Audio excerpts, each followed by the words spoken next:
नमस्ते दोस्तों, आप सबका एक बार फिर से स्वागत है आपके अपने YouTube चैनल सत्य सनातन में। आज फैक्ट चेक का माहौल है, खुलासों का माहौल है।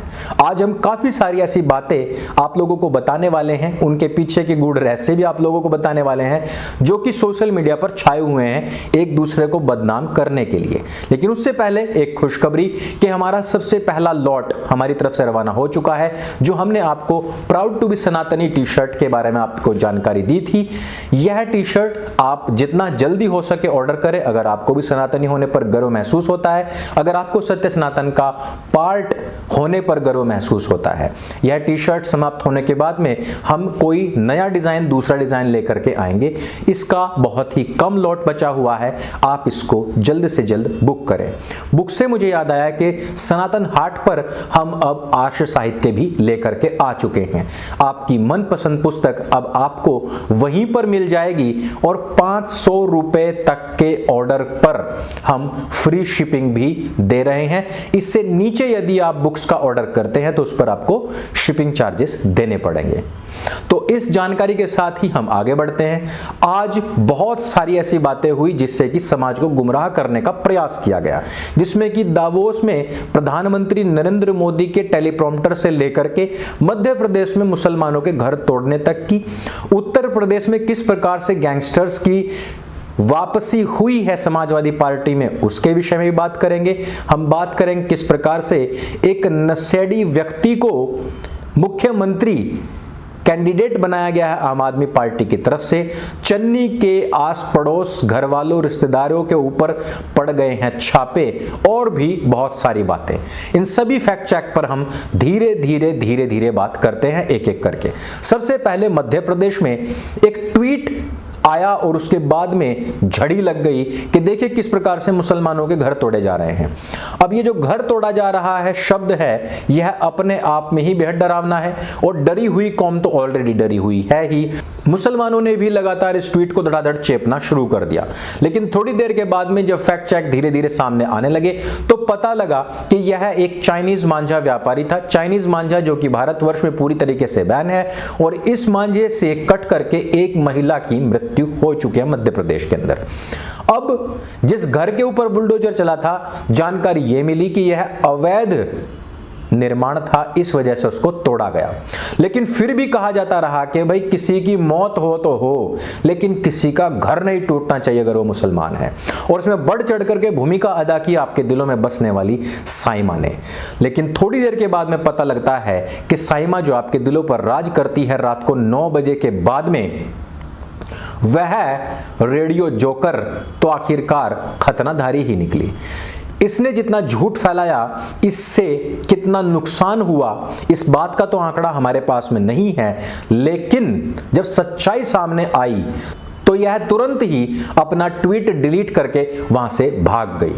सच्चाई यह है कि वहां पर 3 कुल मांझा व्यापारी थे जो चाइनीज मांझा बेचते थे, और तीनों के अवैध निर्माण थे, और तीनों के ही केवल अवैध निर्माण पर ही बुलडोजर चला है। उनमें से जो बाकी के 2 थे वो हिंदू थे, लेकिन इसके विषय में किसी ने भी नहीं बताया। देखिए, हिंदू डरा हुआ नहीं है, उसका ये देश है, उसको भी पता है कि गैर कानूनी कार्य किए जाएंगे तो वो फंसेगा ही। वो एक डरी हुई कौम अलग है जिसने पूरे विश्व में यह बात फैलाई हुई है कि हम डरे हुए हैं। लेकिन 84 मुकदमे होने के बावजूद, सहारनपुर के गुरुद्वारे में तोड़फोड़ करने के बावजूद भी समाजवादी पार्टी ऐसे व्यक्ति को अपनी पार्टी में ले लेती है। यही नहीं, लखीमपुर खीरी से भी जिस व्यक्ति ने 3 लोगों की हत्या की थी, उसको भी समाजवादी पार्टी अपनी पार्टी में शामिल कर लेती है। लेकिन कोई भी समाज इससे डरता नहीं है, भयभीत नहीं होता है। दावोस में वर्ल्ड इकोनॉमिक फोरम में बोलते हुए प्रधानमंत्री नरेंद्र मोदी अचानक से रुक जाते हैं। इधर से प्रधानमंत्री नरेंद्र मोदी कहते हैं कि क्या आपको जो आपके इंटरप्रेटर होता है, यानी कि जो हिंदी को सुनकर के आपको इंग्लिश में बताते हैं, क्या उन तक मेरी आवाज पहुंच पा रही है? इस सारी बातों को इग्नोर करके बैंकॉक में विशिष्ट स्थानों पर मसाज ले रहे हमारे देश के शहजादे ने एक ट्वीट कर दिया, और उसने कहा कि टेलीप्रॉम्प्टर ने भी झूठ बोलने से मना कर दिया। प्रधानमंत्री नरेंद्र मोदी प्रधानमंत्री हैं, पूरे देश का प्रतिनिधित्व कर रहे हैं, दावोस में बोल रहे हैं, वर्ल्ड इकोनॉमिक फोरम में बोल रहे हैं, वो किसी चुनावी सभा या किसी चुनावी रैली में नहीं बोल रहे थे, लेकिन राहुल गांधी प्रधानमंत्री नरेंद्र मोदी से इतने ज्यादा चिढ़ते हैं कि उन्होंने इस बात की मर्यादा को भूलकर यह ट्वीट कर दिया। अब मजा यहां पर आता है कि असली अंधभक्त तो कांग्रेस के ही हैं, जो किसी भी प्रकार का फैक्ट चेक नहीं करते और तुरंत ही हमारे शहजादे के भेज हुए जो पिद्दी वाले बिस्किट हैं उनको खाने लग जाते हैं, उनका पेशाब पीने के लिए लाइन में लग करके खड़े हो जाते हैं। अब इसका जब फैक्ट चेक सामने आया तो सारे के सारे कांग्रेसी अपने बिलों में ठीक वैसे ही छिप गए जैसे योगी आदित्यनाथ जी के आने के बाद में सारे गैंगस्टर्स बिलों में छिप जाया करते हैं। इसकी जो शुरुआत हुई थी स्पीच की, वो बीच से हुई थी। यदि हम दावोस के ऑफिशियल यूट्यूब चैनल पर जाकर के देखें, यह बीच से शुरू हुआ भाषण जब दावोस के YouTube चैनल पर चलता है तो वहां पर जो मैनेजमेंट के लोग हैं वो प्रधानमंत्री नरेंद्र मोदी को कहते हैं कि प्लीज आप एक बार पूछिए कि क्या वहां पर इंटरप्रेटर को आवाज आपकी पहुंच रही है, क्या वहां पर यह सब कुछ ठीक ठाक चल रहा है। प्रधानमंत्री नरेंद्र मोदी बीच में रुकते हैं और वो उनसे पूछते हैं, वहां से भी बताया जाता है कि हां यहां तक आवाज पहुंच रही है। यानी कि यह टेलीप्रॉम्प्टर की गलती नहीं थी, बल्कि दावोस में जो टेक्निकल टीम थी उनके द्वारा सही से भारत में बैठी हुई टीम को संदेश जो दिया जाना था, जो फॉरवर्ड किया जाना था, ये वहां पर एक छोटा सा लैग था। लेकिन कांग्रेसी भला क्या जाने, कांग्रेसियों ने इस पर सीधा आक्रमण करना शुरू कर दिया। और कांग्रेसियों की दो समस्याएं, बड़ी समस्याएं मैं यहां पर आप लोगों को गिनवाना चाहता हूं, जो आम भारतीय मेरा वीडियो को देख रहे हैं वो इसको जल्दी कनेक्ट कर पाएंगे। आप सोचिए कि कोई प्रधानमंत्री उत्तर प्रदेश के किसी ग्रामीण क्षेत्र में आए और वहां पर इंग्लिश में भाषण दे, क्या उनको समझ में आएगा? जो पूर्व प्रधानमंत्री की जो सरगना थी, अध्यक्षा भी थी वो अपनी पार्टी की, जो प्रधानमंत्री को मिली हुई गाड़ी का इस्तेमाल अपने लिए करती थी, जिसने प्रधानमंत्री ऑफिस से, पीएमओ से ऊपर भी अपना एक ऑफिस तैयार किया था जिससे पूछ करके ही सारे कार्य हुआ करते थे, वो जब किसी हिंदी भाषी राज्य में जाया करती थी वो क्या कहती थी? मकर संक्रांति को मकड़ सकड़ आंटी बोलती, नर्मदा को नर्मादा बोलती, हिंदी की भी मां बहन कर दिया करती। और एक जो प्रधानमंत्री हमें मिला हुआ था सबसे पहले, वो उत्तर प्रदेश के, मध्य प्रदेश या राजस्थान के किसी गांव में जाकर के भी इंग्लिश में भाषण दिया करता था। उन लोगों को भला ये बात कैसे हजम होगी कि एक प्रधानमंत्री किसी, चाहे वो यूएन में जाए, चाहे दावोस में जाए, चाहे किसी भी देश के अंदर जाए, वो उनको बोलेगा अपना सिस्टम इजाद करो भाई, अपनी लैंग्वेज में सुनना है तो अपने सिस्टम लगाओ, मैं हिंदी में बोलूंगा ताकि मेरे देशवासियों को मेरी पूरी बात समझ में आए कि मैं कहां पर क्या बोल रहा हूं। प्रधानमंत्री नरेंद्र मोदी जिस समय पर यूएन में गए थे वो समय था जो हम सब के लिए गौरव का समय था, जब उन्होंने योग दिवस के लिए सबसे पहली बार वहां पर अपना प्रस्ताव, अपनी बात रखी थी। पूरा का पूरा स्पीच उनका हिंदी में हुआ था और पूरा देश एक साथ उस स्पीच को सुन रहा था।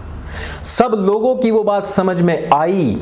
अत्यधिक हिंदी भाषी और हिंदी को समझने वाले लोग हैं, उन सबको वो बात समझ में आई। तो देश का जो सीना था वो वाकई में उस दिन चौड़ा हुआ था।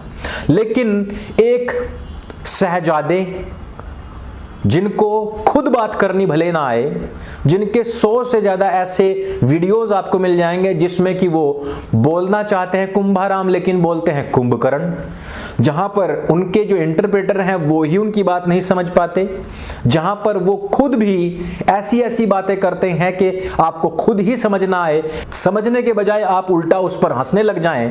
ऐसे व्यक्ति को क्या यह बात हजम होगी कि हमारा प्रधानमंत्री हिंदी में जाकर कहीं बात कर रहा है?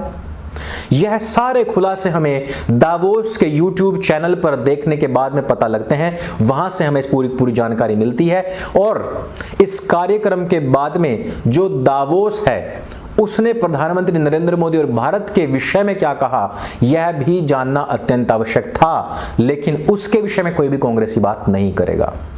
अब बात करते हैं पंजाब के मुख्यमंत्री के चेहरे के विषय में।